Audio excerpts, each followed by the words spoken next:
What's up, everyone? Welcome back to another episode of Bolero Sam, here with the Sultan of Sando, Mr. Gab Lim, and Mr. Maui Yap.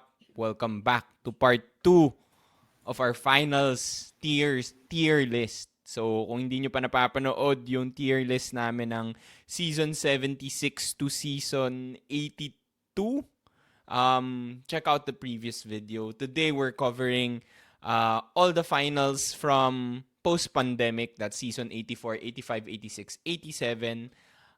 We're ranking it from S to D. Just a quick recap, Gab. Take us through yung rankings natin so far. All right. So far we have S tier, season 76, UST versus LaSalle, season 80, Ateneo versus LaSalle. And then we have none in the A tier left yet, but I think we're gonna put some there eventually. B tier, we have season 77, NU versus FEU, and then season 78, which I think should be an A tier. See, FEU versus UST. Then C tier, Ateneo LaSalle in season 79, and season 82 yung Ateneo versus UST, and season 81 D tier, Ateneo versus UP. Yan ang ating current rankings. And I think special to Sam yung post-pandemic because we covered every single one of these finals. This is when Bolero started. That's true. When Bolero season 84. started. This is the Boleros era. Boleros era na to. Although wala pa si Maui no season 84. Pero Wala pa. Pero this is when we started. So I think pretty ka. clear yung memories natin sa 4 finals na ito. Actually, review ko lahat ng episodes ng Boleros eh. Hindi, joke lang. Asa.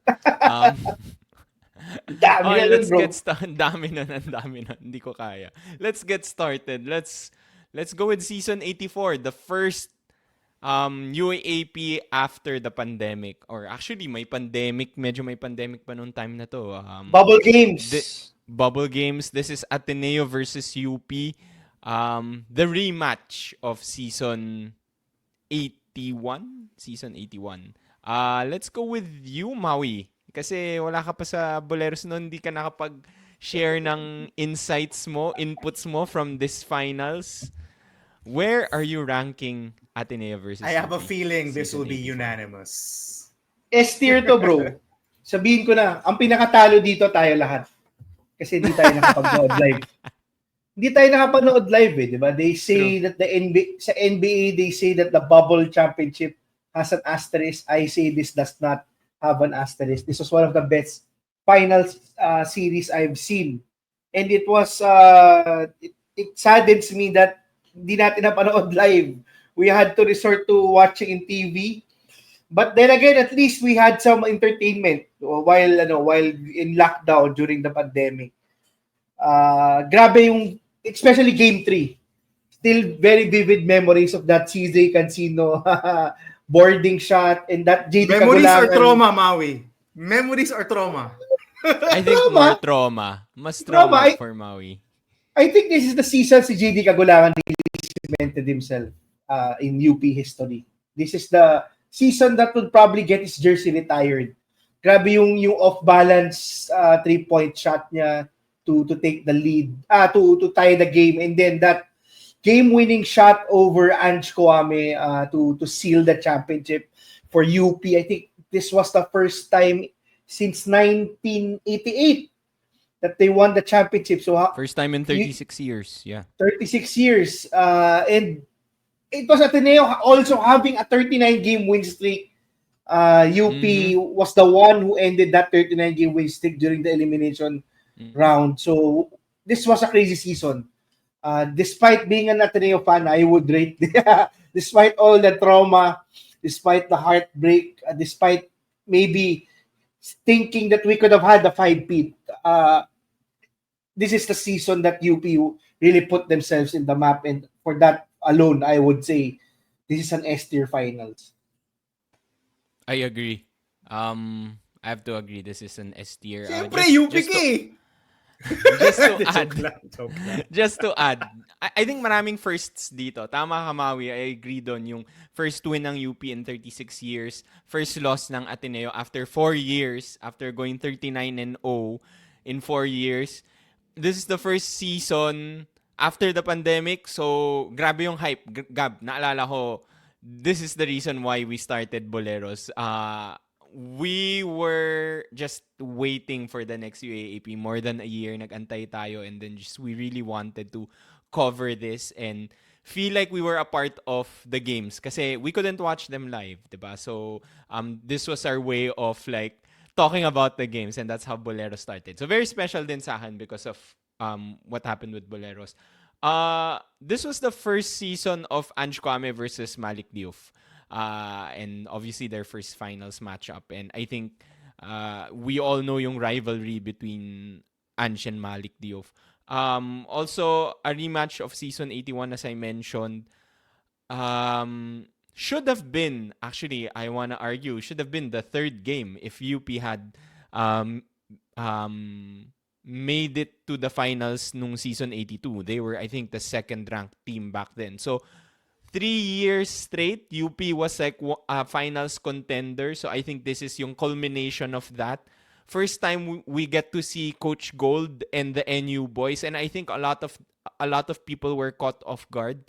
We didn't know how good Coach Gold was back then. I think first game nila of the season was Ateneo and they lost. They lost to Ateneo. So parang natalo sila sa Ateneo. We're expecting that Ateneo was the heavy favorites, but they peaked at the right time. They, I think that's one of the reasons why they were able to beat Ateneo at the end of round 2. A lot of new faces here sa team na to versus like Ateneo, which was more heavy with veterans. Kilala na natin yung mga players ng Ateneo, most of the guys there. You talked about Game 3, but all the other games are also exciting. I want to say. I think Game 1 went to overtime. Game 2 did not. So only Game 2 didn't go to overtime. But I think it was also a close matchup. Ateneo just...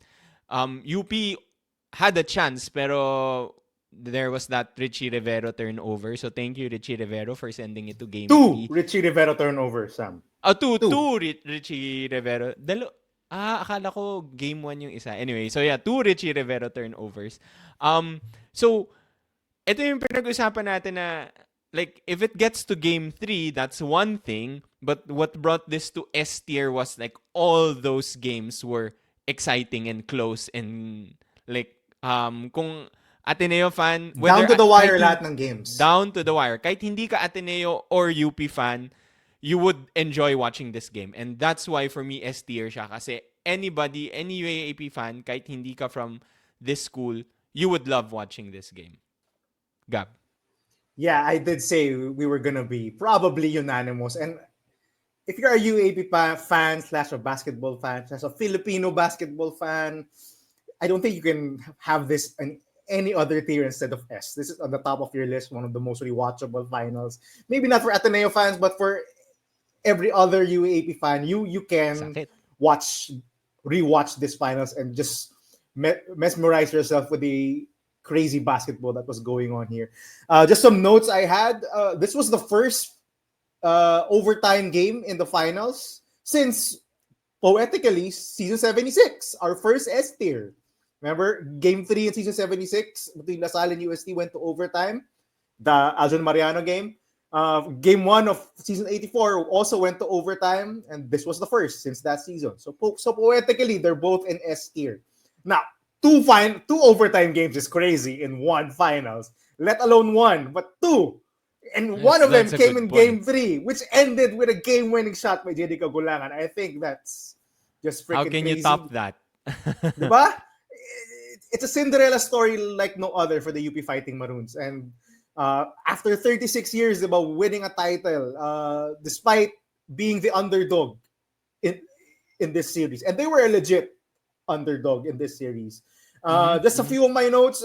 Unheralded hero. Of course, everyone talks about JD Kagulangan, but we have to talk about James Spencer. I think he was an underrated hero of this series. Game 1, he locked up Dave Ildefonso. His defense, actually, throughout the whole series, maybe except for game 2, si Dave, you medyo nakabawi nung game 2, but throughout the entire series, James Spencer's defense was instrumental to UP winning the title. And he hit the game-tying shot, if you remember, in game 1. I think it was a 3, diba? Yeah, the game-tying 3 to send it to overtime. That was James Spencer. And I think he scored 8 points or 8 or 10 points in the fourth quarter and in overtime in game 1 to deliver them the win in game 1. Zave Lucero has to be mentioned here. I think he was a big factor in how UP won this The X series, factor. especially game 1. If you guys don't remember, if you guys don't remember, Malik Diouf fouled out in game 1. It was Zave guarding Ans Kwame in overtime. Yeah, he was. And he scored, Hindi I ko na think, naalala yun. Wow. UP was down 8 in the last, 3 minutes or 2 minutes of the fourth quarter in game 1. Zave Lucero scored, I think, 8 points in that. 6 or 8? Yeah, I remember that. Yes, That one I 6 remember. or 8 points in that span that enabled them to go into overtime. So those two guys, I know the headlines are always going to be on JD Kagulangan because he did hit the big shot, but we have to go to the unheralded guys like James Spencer and Zave Lucero. Game 2 was just as close. Ateneo was up by double digits. I'm gonna confess, I was in attendance for this game. General admission, I was in attendance, and I do remember Carl Tamayo hitting a 3 from the corner to give UP their first lead of the game. I think 57-56. Then I think Dave Ildefonso made a layup, and then Carl Tamayo again got a layup on the other end to give UP back the lead. And then finally, Ateneo finished them off and capped off by the 2 turnovers by Richie Rivero. I think one led to a SJ Belangel layup and the other led to a Gian Mamuyak layup to finish off UP and send it to Game 3. Game 3, I just remember UP hitting the craziest shots. Talaga, yung boarding ni CJ Cancino from the top of the key. I do remember that. Remember, CJ Cancino had a torn ACL. Had the torn ACL and he came back. That was also a miracle, yeah. Yeah, and he hit one of the craziest threes, like a Jolo Manansala 3 from the top of the key, off the glass. I do remember that. And JD just brought it home. I mean, I think he hit the game-tying 3 off an offensive rebound. He retreated to the corner. He hit the game-tying 3. He also had an assist to Malik Diouf for a dunk. I think also to tie the game or to give UP the lead to one of those. And then that play when he gave it off when he gave it to Malik in a pick and roll set up his final shot because Ange thought that he was gonna do it again and give it to Malik during the roll on the pick and roll, but instead he stepped back and drilled the 3. So JD was definitely the hero, but I do have to give props to the unsung heroes of UP in season 84. Again, James Spencer, Zave Lucero, and actually Harold Alarcon stepped into CJ Cancino's shoes. Remember, when CJ got injured right before the Final Four, it was Harold Alarcon who took over his minutes, and he played big time in the final. So definitely an S tier finals we will remember for all time. Sammy, Maui, any last things to add? I think very good yung point mo, Gab. I think one of the reasons why I believe it was also a very good title for UP and why it's an S-tier finals because everybody was stepping up for both teams. Diba? I mean, we often see finals where players like Kevin Cambao, Terry Ravena turn into superhumans. But during this finals, you could have an argument who could win finals MVP for any team. Diba? Maybe Richie Rivero and si David Alfonso were the guys who really underperformed during the finals up to expectations. But everybody stepped up. You mentioned si Lucero. I think he was really the X factor for this finals too, yung versatility niya. And yeah, definitely one of the best, if not the best, na finals I've seen in the UAAP.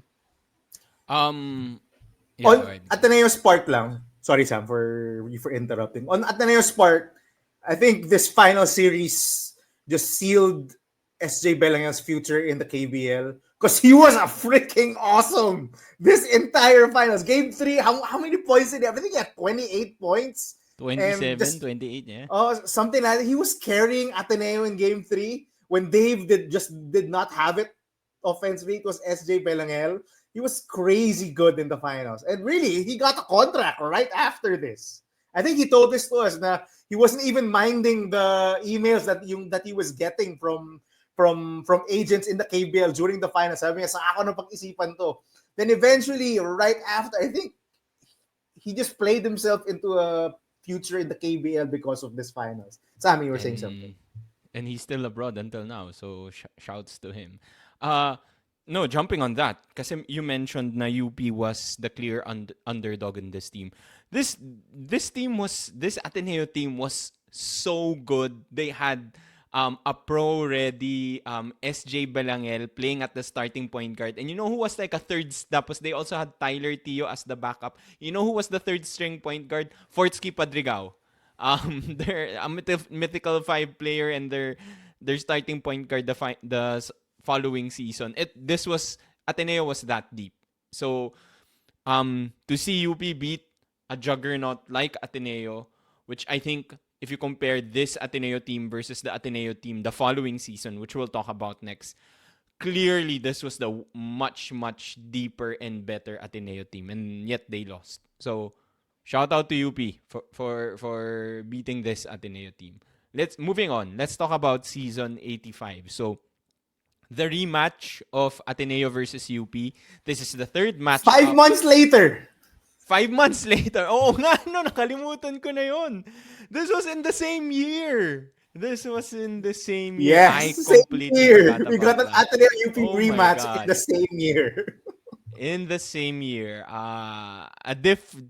Slightly different looking teams. No, we don't have Richie Rivero for UP.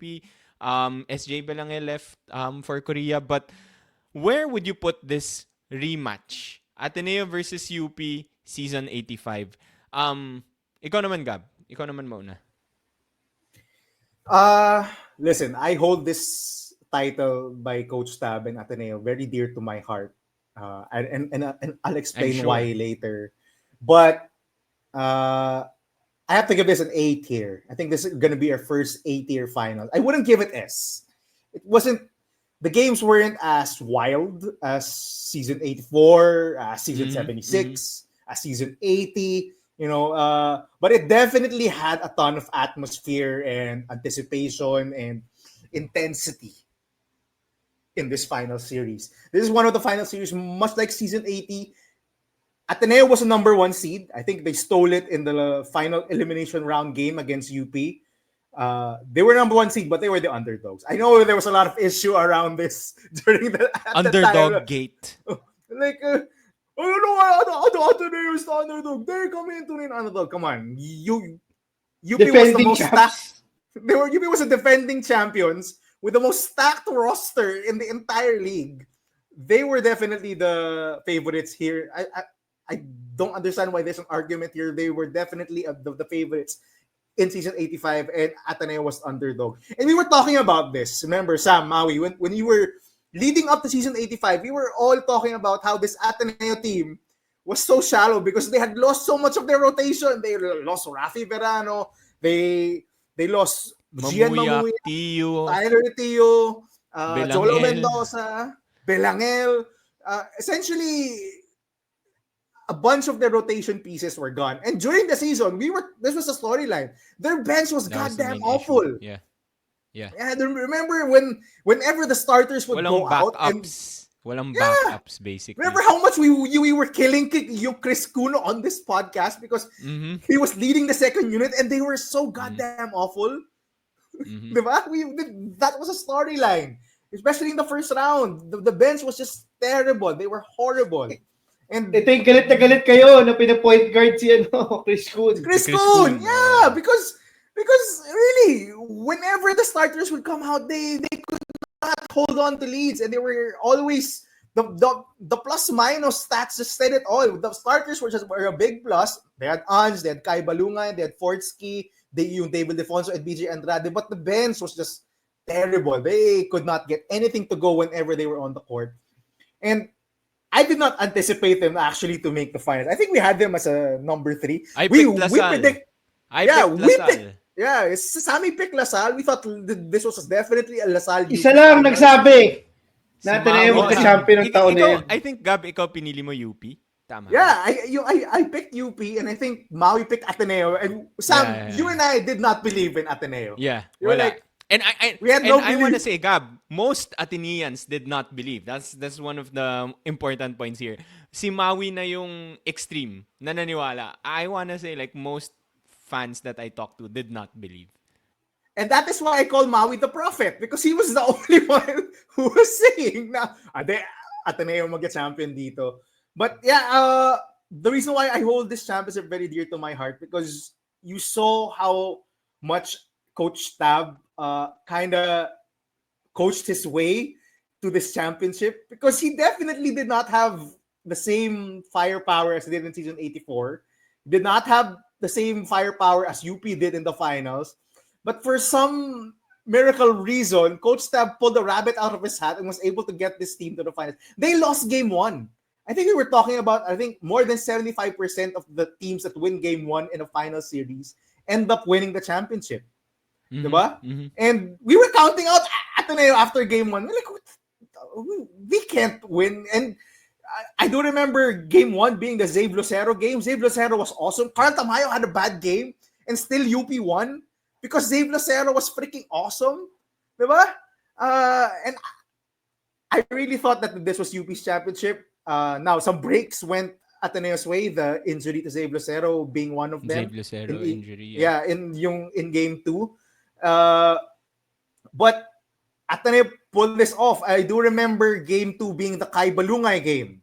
I think it ended up being a 10-point win by Ateneo, but it was definitely closer than that. Kai Balungay showed up in game 2. He did not show up in any other game in the series, but I think you would give him that in game 2. Look at the game logs, guys. Game 1, he was absent. He was being outplayed by Lucero.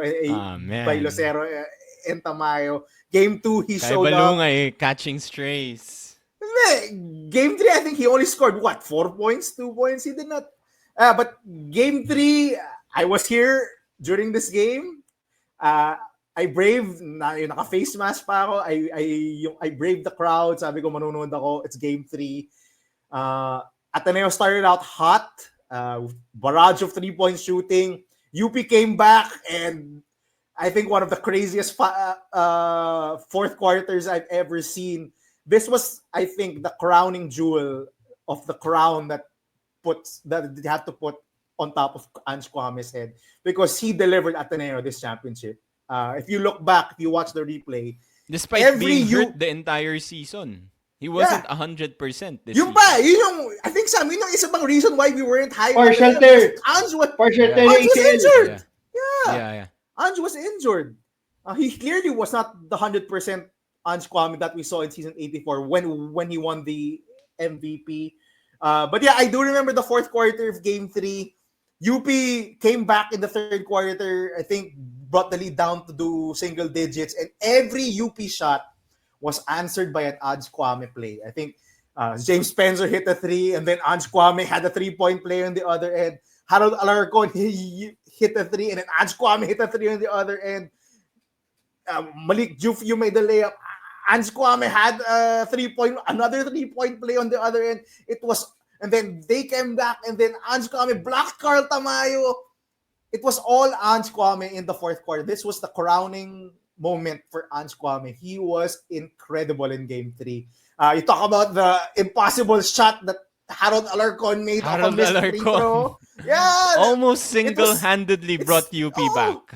It still was not over even until then, diba? And grabe. It wasn't up there with season 84 in my book. I think there's an A tier, but you definitely cannot count this below A because this was an intense final series. Ateneo getting their revenge. There was this storyline, of course. against UP. 5 months later, Ange Kwame versus Malik Diouf, everything. And by the way, Dave Ildefonso was also not present in majority of these games, which is why we don't talk about him is that true. much, diba? That's why we don't talk about him.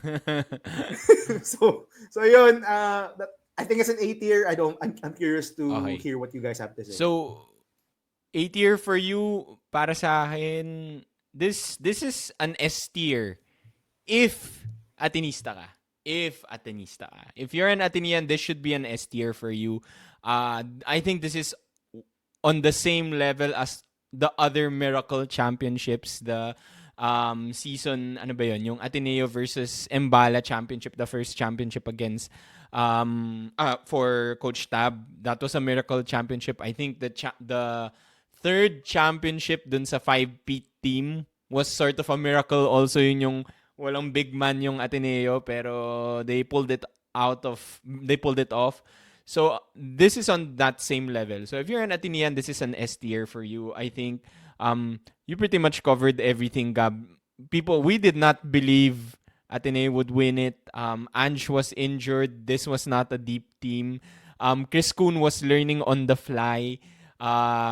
But they pulled it off. So this was amazing talaga if you're an Atenean. I think one thing that if we were to also commend someone from Ateneo, the one guy that I want to commend is Sean Quiteves. This is what made him a hero to Ateneo. Those clutch free throws sealed. Only started playing in game 2, Sam. In the finals. Yeah, only started playing in the finals. He defended UP pretty well. He was very, very solid defensively. And then those clutch free throws, syempre, we will not forget. Kasi, yun nga, Harold Alarcon almost won this for UP. So, those free throws were very, very important. Other than that, but I do agree. Other than that, this is definitely a tier lower than the previous final. So, I would say A tier.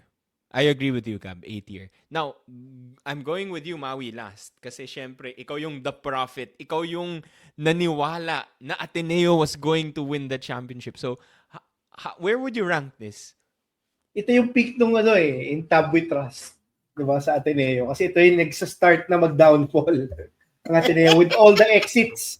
Nagsabay-sabay na kasi ang exits ng players. I think the planning of Ateneo was heavily affected by the pandemic. Diba, they didn't get some of the players that they envisioned was gonna suit up for Ateneo during this season or maybe the season before. But I would say I cannot rank this as an S tier compared to the previous season. Despite being an Ateneo fan, despite believing in this team, and the main reason is injuries. For UP, it was Lucero. And I think yung off the book si Kagulangan was playing hurt the whole season, which is why si Felicilda was playing majority of the minutes during the finals. Again, this is unverified. We cannot say 100% that was the main reason why Coach Gold decided to go with that. But Maui, confused ka ata. Wala pa si Jan no season 85. Wala. The following, Yeah, season 86 ata yung pinag-uusapan mo. Season 85, si Cyril pa yung backup point guard, saka si Terence Fortea. Ito yung nag-red shirt siya. Kasi wait, we're talking about wala siya na 85. Wala siya 85. 84 NU pa siya. 84 NU pa siya. 85 nag-red shirt siya. Nag-residency siya tapos 86 siya dumating. Confusing na kung if you're like UP that you make the finals almost every season. But yeah, I would say yung Lucero injury played a big part. Ange Kwame's injury played a big part. Na-injure si JD nung start of the season, if I'm not mistaken. He missed like a few games, pero yeah, yun. Maybe not as bad as the one in season 86, but this was the season na maraming Atenista nagagalit sa kanya because I think he targeted the knees of Ange Kwame multiple times in numerous games. But yeah, I would say that this is still A tier. Higher than our previously ranked B tiers just because this was the third installment in Ateneo UP and this was the second installment of Goldwyn versus Tab with some key players still returning for both teams. But I wouldn't say that it had the same drama as the previous season, diba? As Gab mentioned, we had 2 overtime games. We had a game 3 that was pretty much down the wire. But this was the season that Ange Kwame solidified himself, and why I continue to fight si Gab that Ange Kwame is the best FSA in the UAP in history.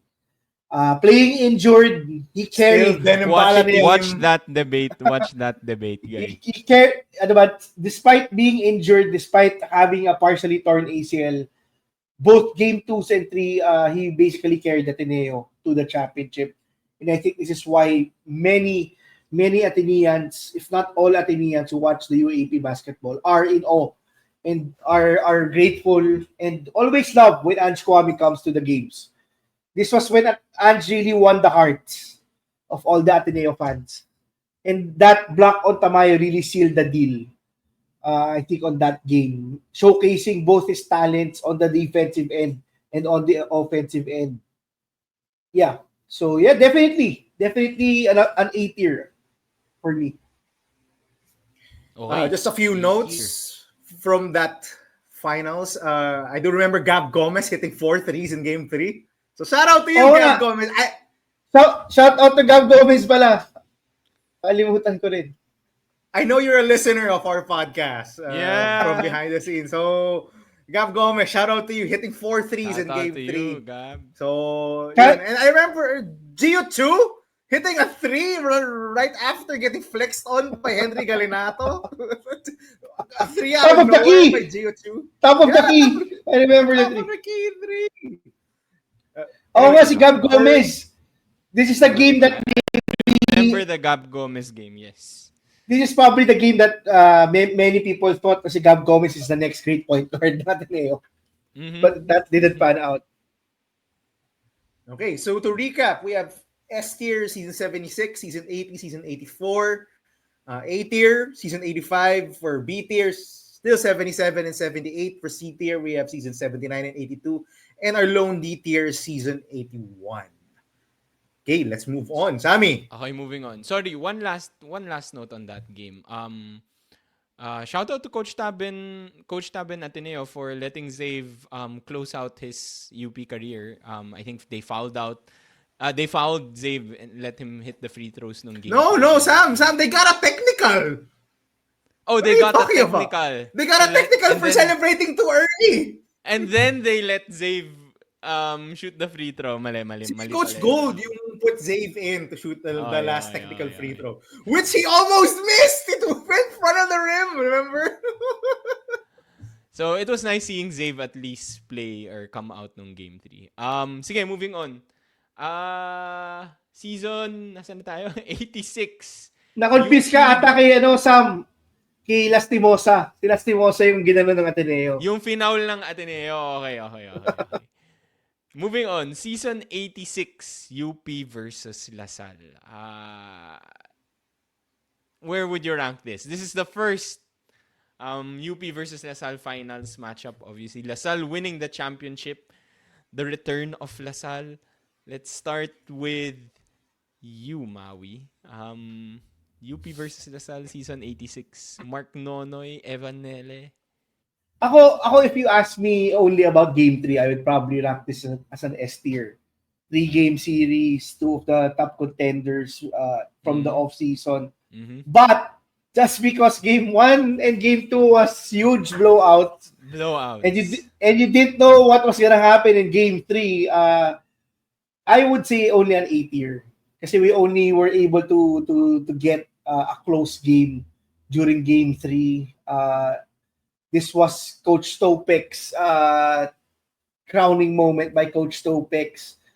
From an off-season where their fans, I remember we talked about this on the podcast. Off-season pa lang, they wanted Coach Stopex's head because they were losing to, I think, NCAA teams. San Sebastian is one, I think, or Lyceum is one, I think, if I remember correctly, during the off-season. But still, pulling off an upset, I would say an upset despite having si Kevin Cambao because UP was without a doubt Diba? If we talk about this UP team, this was probably one of the deepest teams in UAAP history. Very deep 16-man lineup, coming off a championship, coming off a season where they got to the finals again. Peak na sana to eh. I think this was Carl Tamayo's final season. Tama ba? Carl Tamayo's final season. Wala na si Carl. Wala na. Nalilito ka na, Maui. Season 85, yung final Two season ni years Carl. Si lang Francis si Lopez Tamayo. na nandito. Francis Lopez first to to the UAP, but still, just because we had a blowout in games 1 and 2, I cannot say that this ranks higher than this rank. This should be ranked as an S tier, but still higher than the other ones that we rank 3-game finals that we rank as B tiers. Maybe may recency bias, but that game 3 was phenomenal. Okay. I'll go next. Sige. Go I'll ahead. go next kasi feel ko I'm not sure where you're going with this, Gab. Tama ka, Maui. Game 1, Game 2 were both blowouts. To be honest, I did not even finish both games. It was that bad for me. Same. For me, like coming from, I think nag-podcast tayo. Nag-start na tayo mag-record. Hindi pa tapos yung games eh. Yes, game 2 sa amin. Game Hindi 2. we didn't even finish the game. Yung nag-record na lang tayo agad. Correct. So, ganun siya ka-boring. Also, coming from those two Ateneo versus UP matchups the previous 2 seasons, I feel like sa season na to, wala pa masyadong rivalry between UP and LaSalle. I wanna say like it's starting out pa lang, but yung hatred or yung rivalry talaga happened the season after. We'll talk more about that later. So, if you compare this, lalo na ngayon, compare this to season 87, hindi siya ganun kaganda din eh. So, if I compare to the 2 previous seasons and the season after, season 87, this is the lowest for me. So, with that, I think the highest I would rank it is B, but for me, I would even put it as a C. It's a C tier for me. I think what could push it as a B, you sort of convinced me, Maui, is yung underdog story ng LaSalle.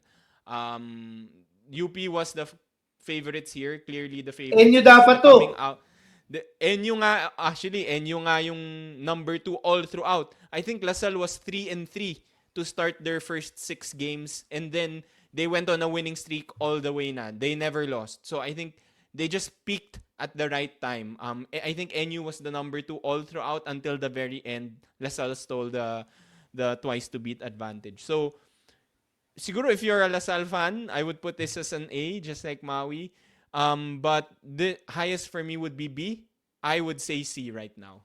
C for me. Yeah, I think this has to be the first 3-game finals that we have to put in C because I had this in C.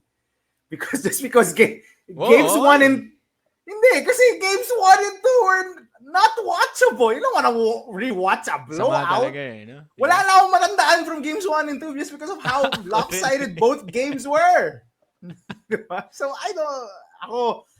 game 3 was definitely carried this finals. If you want to say that, if you ever want to watch a game from this finals, this is definitely game 3.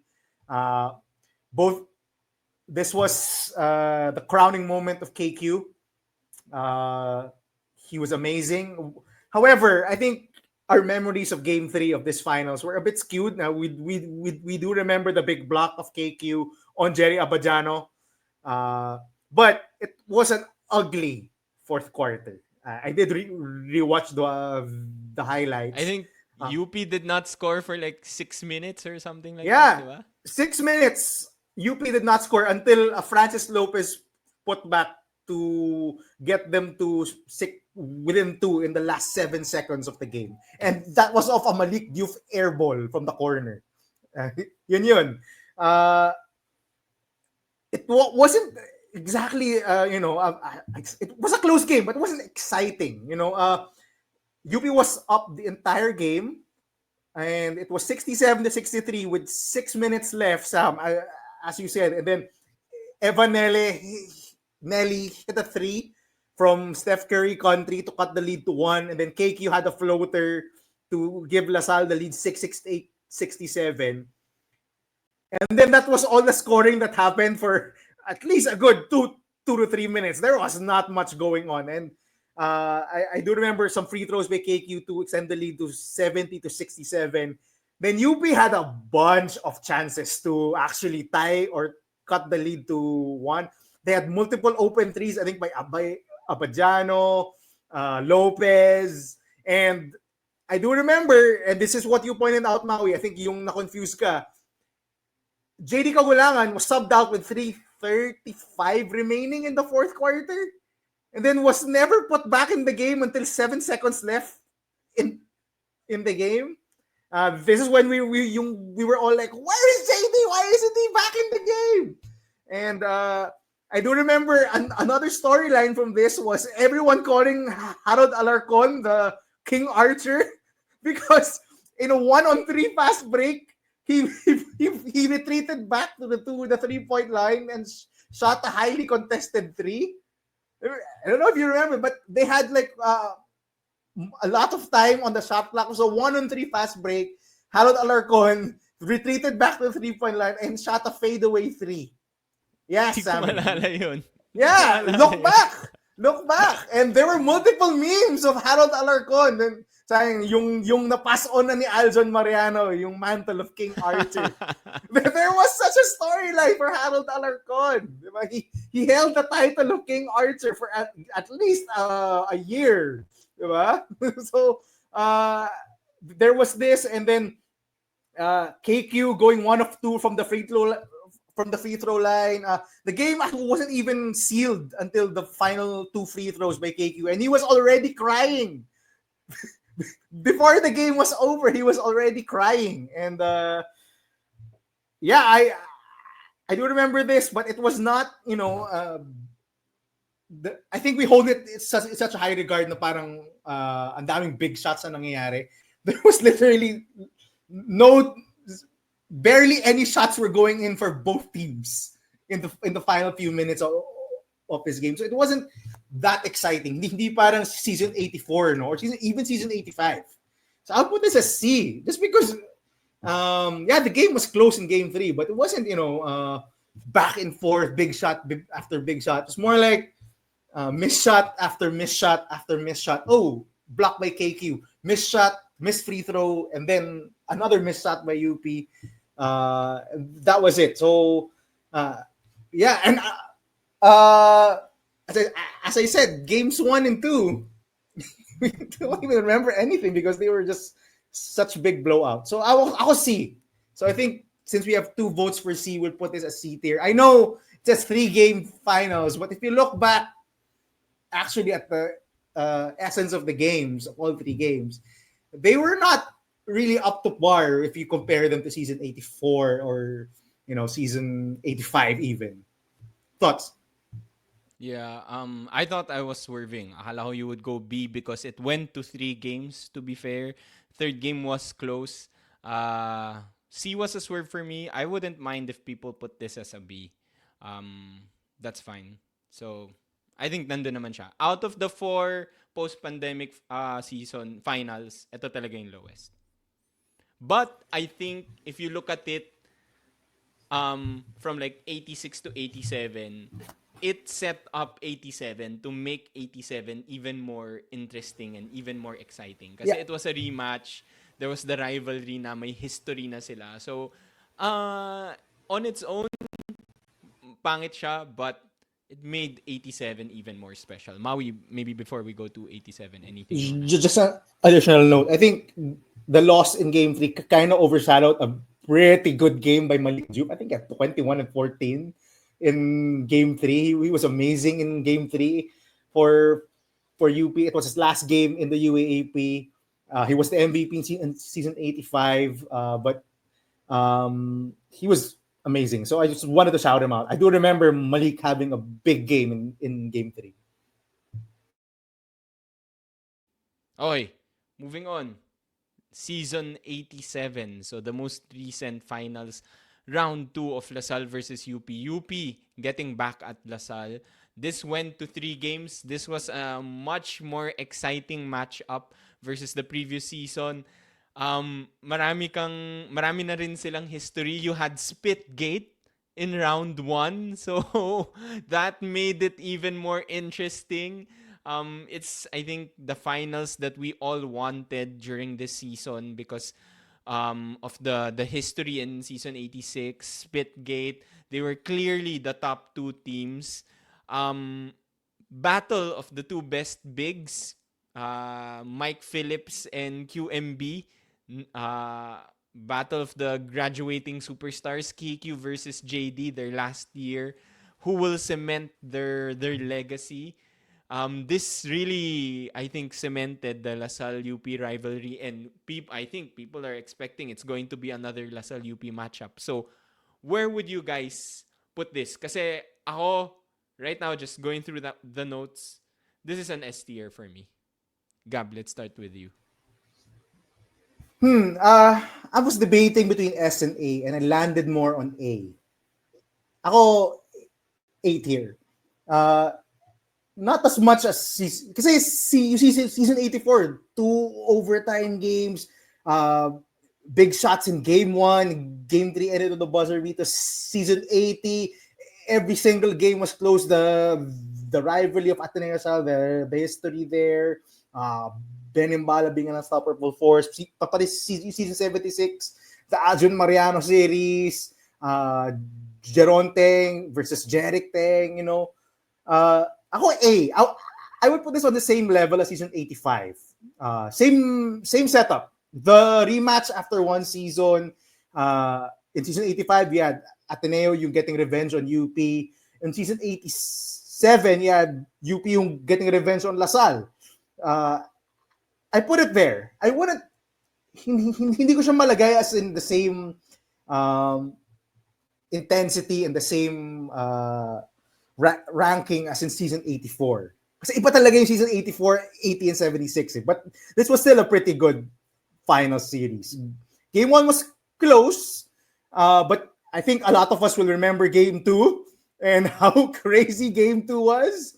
So KQ, I still have it remembered in my head. Even na hindi ko pinanood yung highlights, I do remember KQ hitting a step back 3 over Jacob Baila, who was allegedly being labeled the KQ stopper in Game 1. In Game 1, yeah. Diba? You remember that yung KQ was not as effective in Game 1 because they put Jacob Baila on him. And then right after hitting a step back 3 on Jacob Baila, KQ came back, hit a 3 in which I think he was fouled. Supposedly he was fouled, but there was no call. Over QMB to give LaSalle the lead. Then right back on the other end, QMB hits a hook shot over KQ to give LaSalle back the lead. And then KQ finds Mike Phillips underneath on a miscommunication by QMB and Francis Lopez. And he gets the bucket. Then multiple missed free throws by both teams. I don't know if you remember that. Francis Lopez missing 4, KQ missing 2, Mike Phillips missing 2. What else was in this game? Nagka-Adrian Mariano comparison. Si Lopez yan, di ba? Si Lopez, yeah. People hated And Lopez. Lopez turning it over when KQ missed 2 free throws. I don't know if you remember this. Raylan Torres committing a clear path on sportsmanlike foul on CJ Austria. Remember that? And then he got ejected. CJ Austria missing both free throws. And then crying after. Grabe yung emotion ni CJ, no? Naiyak siya. Yeah, and eventually leading, I think, to a shot by Jerry Abadiano, which was short and could have won UP the title right there and then. They were heading to a Game 3. Game 2 was definitely crazy. And then Game 3, I do remember the Francis Lopez revenge shot to the clutch 3 to end the series, to essentially seal the deal for the UP Fighting Maroons. I would give this an I would give this an A tier. Definitely all Kailan 3 yung, games were kailan close. yung clutch block ni Lopez? Game 1 yun, di ba? He had a clutch block in Yeah, Game 1. Tama ba? Game 1. Actually, it was game He had 1. a couple. He had a couple. I think he had He had a couple of game chase two downs. also. Yeah. Yeah. And Hero to zero to hero. Oh, yun nga eh. I do remember game 1, they kind of stumbled on Jacob Baila on KQ by accident because of foul Raylan trouble, Torres Yeah. Harold Alarcon was in foul trouble, Raylan Torres was in foul trouble, Aldous Torculas was in foul trouble. So they eventually went to Jacob Baila and it worked. I do remember that. I was there. So given the nature, definitely all 3 games was close to the storyline of revenge from UP against LaSalle. The big shots, but none of the games yung went to overtime. Close, but not the same amount of storyline that I would give season 76 and season 80. I would say this is an A tier. Definitely still up there. Definitely crazy entertaining.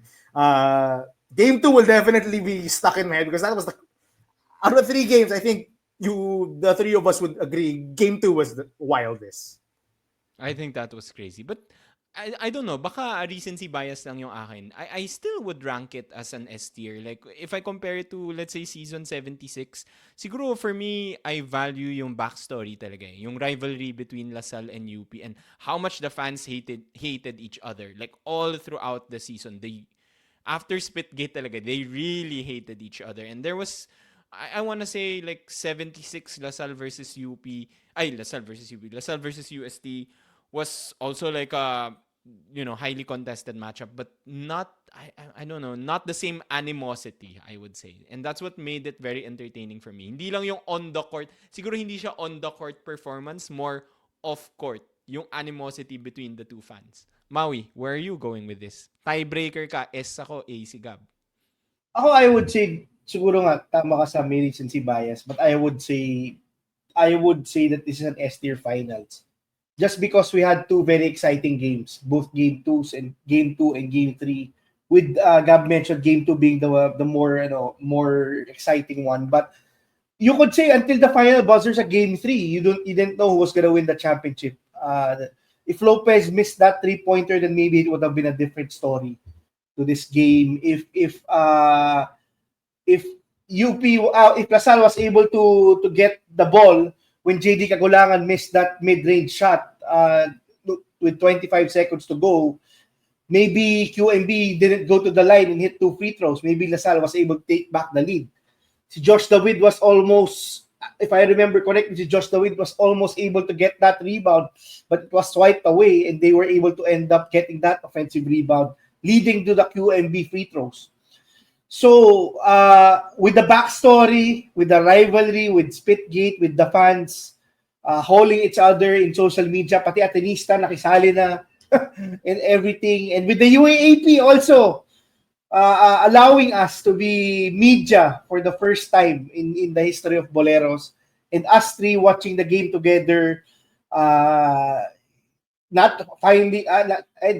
getting the best seats in the house. I think we were sitting in the lower box area. Somehow there were 3 seats in the middle that were not taken away. If I remember it correctly, maybe it's the experience, maybe it's the recency bias, but I would say that this is probably an S tier finals. And I don't think the finals this year could surpass yung finals last year. It was just so evenly matched, I think, from top to bottom. Both teams were heavily favored to make the finals. It wasn't like the previous season where NU basically choked the second round and lost home court advantage and did not make the finals. This was a season that everybody predicted that UP and LaSalle would face in the finals. I think both teams were practically undefeated no off-season. Maybe LaSalle losing some games to UP during the Except preseason. NU, diba? NU beat both teams. Except NU beating both teams coincidentally during this season. Maybe a season too late for NU. But I would think with everything on the line, I would say that KQ's last year in LaSalle was an S tier finals. Despite them losing, si QMB has to be. I have to shout out QMB again. We've said this since the finals. We believe that he should have been the finals MVP. I believe that he should have been the finals MVP during the finals. Pati UP nagulat when he turned it on nung finals, eh, diba? Like, he was apparently cruising all throughout the season and then just Yes. nag-switch siya nung finals. From one of my contacts in UP, nagulat sila nung finals. They didn't know that QMB had another gear to him. I think nung finals na talaga niya showcase yung offensive skill set niya. Diba? During the season, I think he was more of a garbage man, just rebounding and waiting for passes. Dunker spot. Nung finals, he had a lot of post-ups, and that played a big part why UP was able to get this win, despite KQ going berserk nung game 2, and LaSalle was really ready to get that back-to-back championship. I would say S tier for me. Final notes, Gab? That's majority of what I remember for season 87. Grabe, yung pinakamarami natin is S tier. Hindi mo lang tayo naka-bell-shaped curve. Diba, sabi ko nga sa inyo before we started this, my main concern was na parang ang dami kong nilarank na S tier. Okay, so to recap, S tier, season 76, 80, 84, and 87. A tier, season 85. B tier, season 77 and 70. Ano ba to? 8. C tier, 79, 82, and 86. D tier, season 81. So that's it for our UAAP finals rankings. Comment down below yung ranking nyo nung last 4 UAAP finals. We'd love to hear your thoughts. If you haven't yet, please like, share this podcast with your friends. Subscribe if you haven't yet. We will do another episode, quick UAAP news recap, so stay tuned for that. See you again next time. Bye-bye.